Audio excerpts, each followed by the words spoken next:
My name is Jerry Curtis. I'm here today to talk about Monsanto. I served in the United States Marine Corps from July of 1964 to October of 1968. I served the entire year of 1966 in Vietnam. I was with Delta Company, 1st Battalion, 9th Marines. We mainly operated out of the Da Nang area at that time. 1967, I was with Echo Company, 2nd Battalion, 9th Marines. Our rear area was Dung Ha.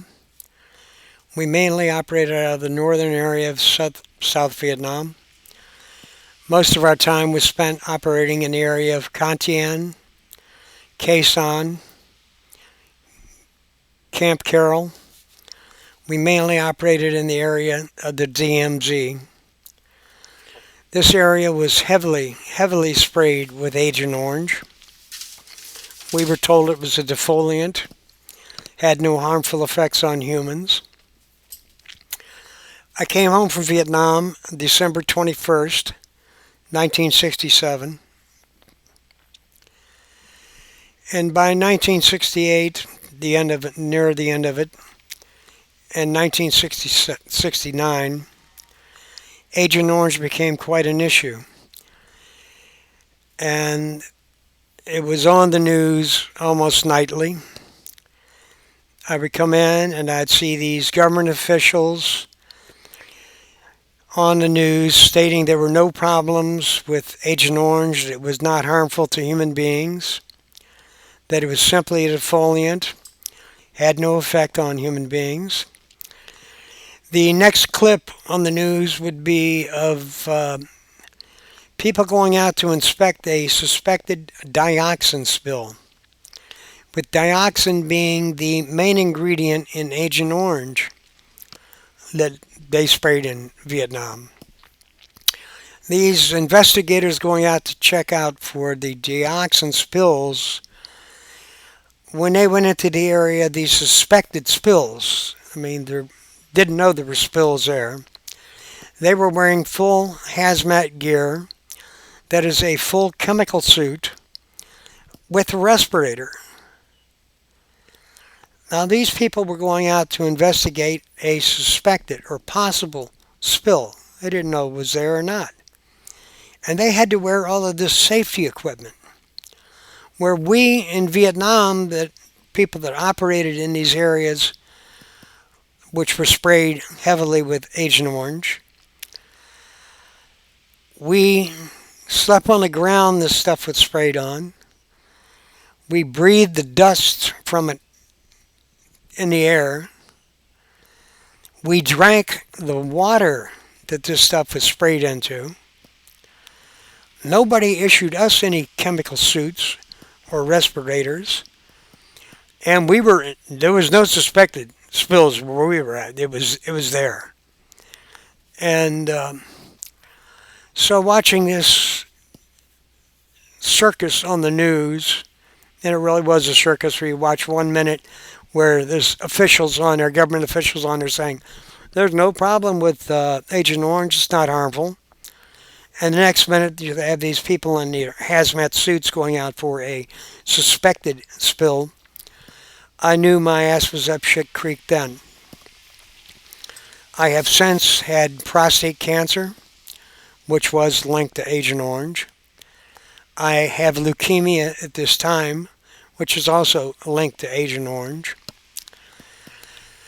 My second marriage, my wife got pregnant, and during her pregnancy she developed cancer of the placenta, which is an extremely rare form of cancer. It killed the baby, and it's such a rare form that actually NIH stepped in and took over her treatment so they could record it. And when I finally went in for an Agent Orange physical, which I have to admit I was expecting something like an induction physical, but it was extremely well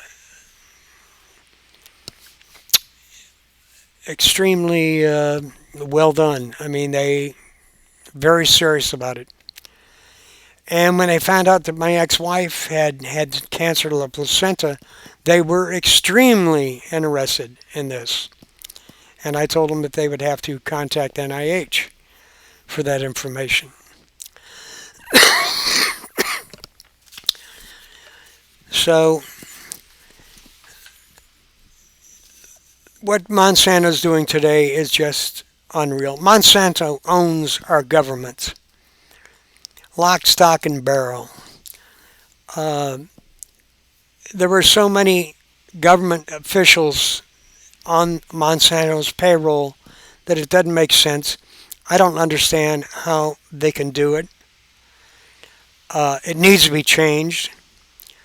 Monsanto needs to be taken out of the picture.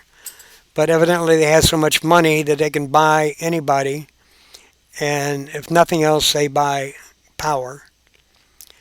As President Obama has just signed into law the Monsanto Protection Act, which basically means that anything that happens as a result of any of their geo experiments on us, they cannot be sued for in the future. That made a lot of sense to me.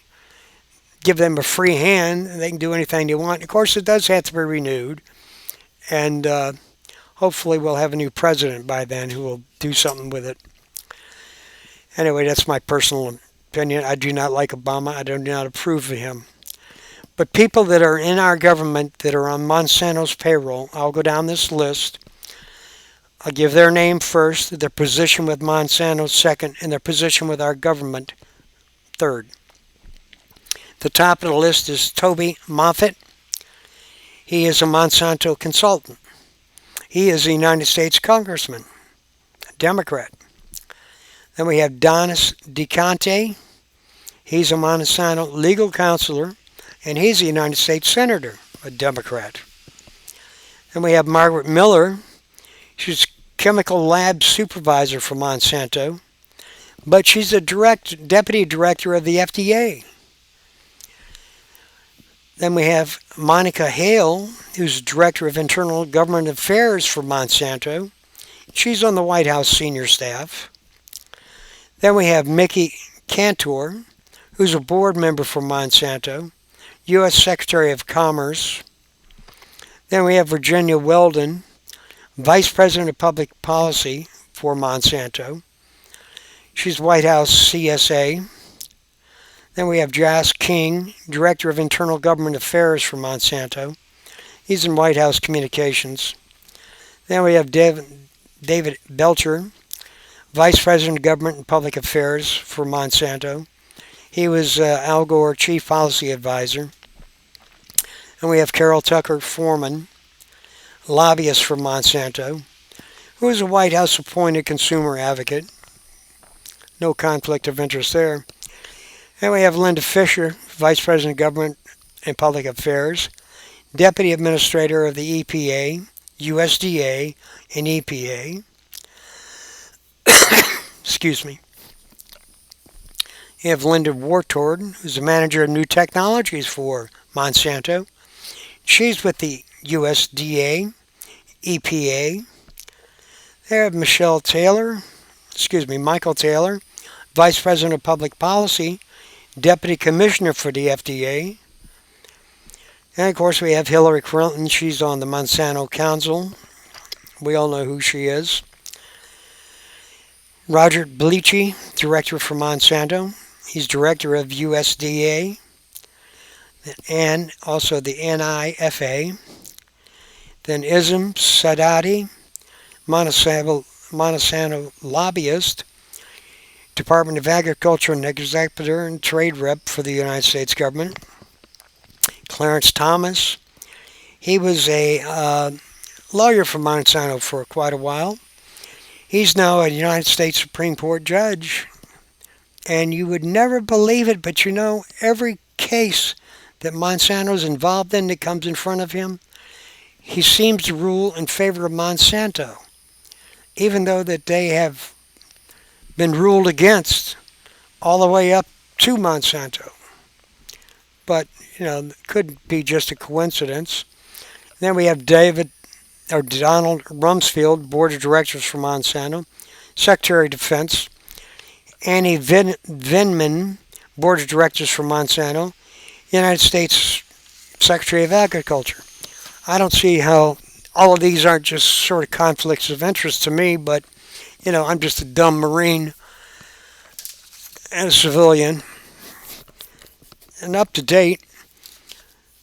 So let's talk about Fort McClellan, which has actually been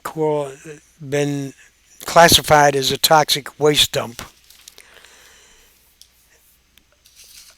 And this story is just unbelievable. Unbelievable. Monsanto in 1966 had the University of Mississippi biologists do water testing. They placed bluegill fish into a stream to test the water, see what the effects on the wildlife were.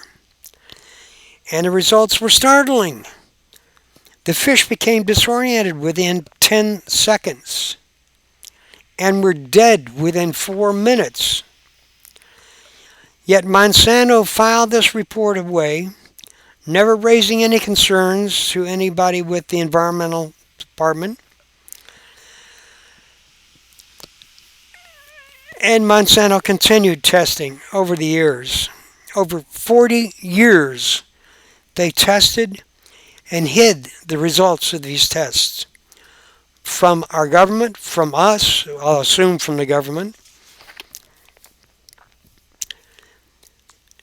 In their disposal process that led to health concerns, Monsanto processed now toxic banned industrial coolants known as PCBs at a local factory.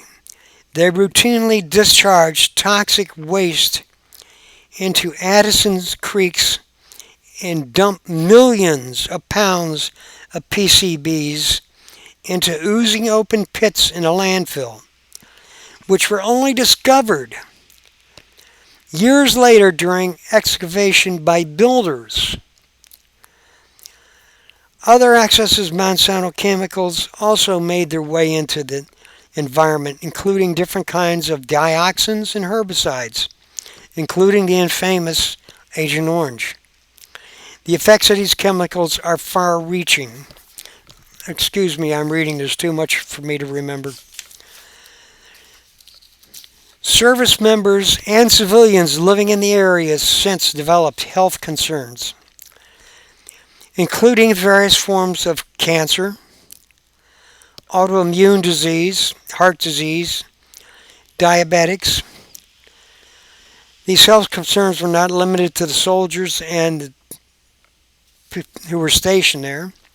According to reports in the archives of the pediatric adolescent medicines, babies born in Addison have a higher chance to suffer from structural birth defects, like, missing limbs, malformed hearts, undeveloped spinal cords. In 1999, the EPA directed Fort McClellan to be a toxic site and was federally mandated to be decontaminated. But that decontamination was only the beginning. In 2003, the city of Addison sued Monsanto, and the city was awarded $700 million to help care for the exposed residents. Veterans, however, that were stationed at Fort McClellan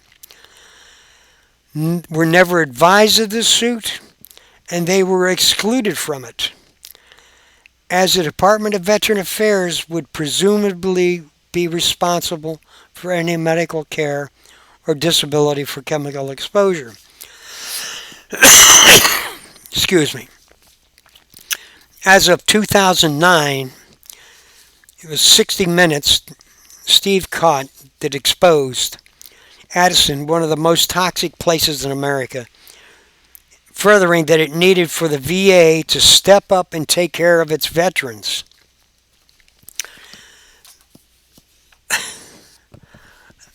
They haven't been touched. Nobody's been helped. They claim there's been no claims made. There's nothing that they can justify.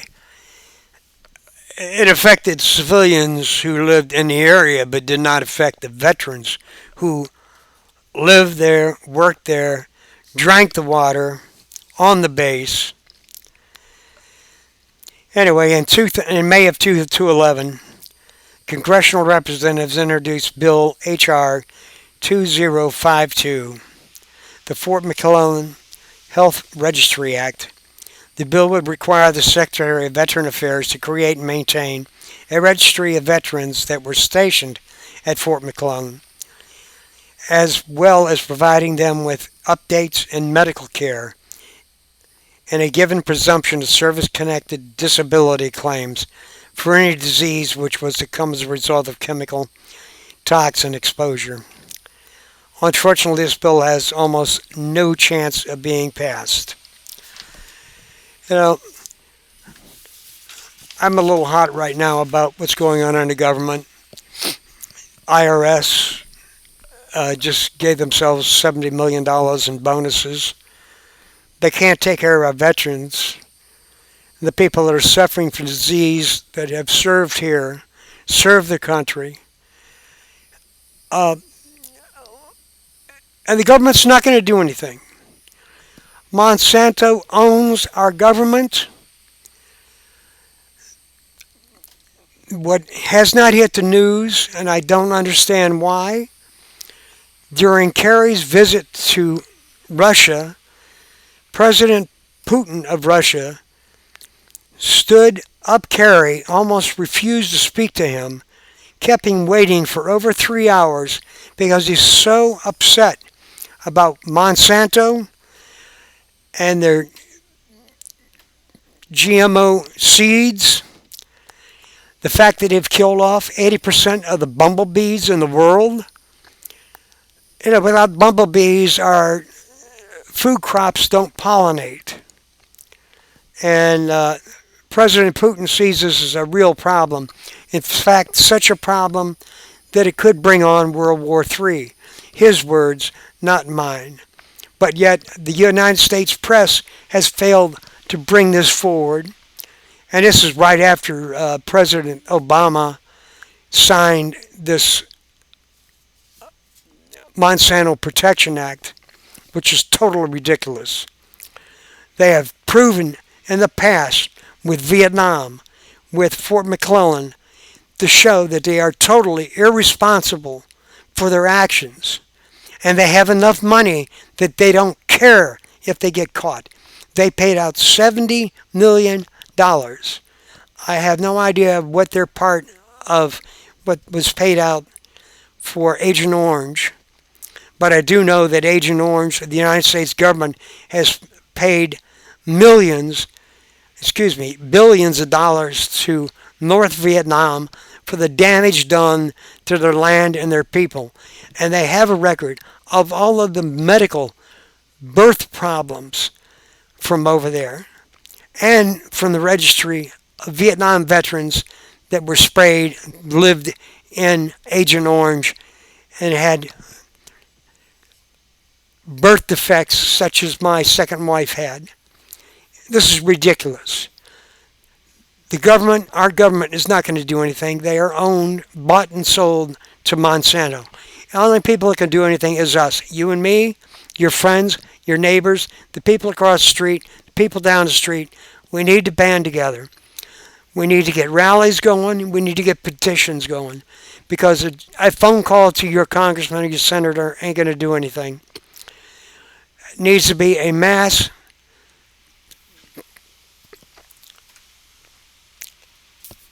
gathering such as we have just seen happen. The march against Monsanto has got to be just the beginning. We have to get out there, and Monsanto has to be stopped. They're playing with our weather. There's no controls on this. We have the United States government playing with our weather. Monsanto is playing with the weather.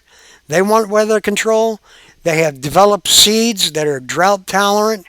They have developed seeds that are flood tolerant. They have developed seeds that are stress tolerant. that can reproduce.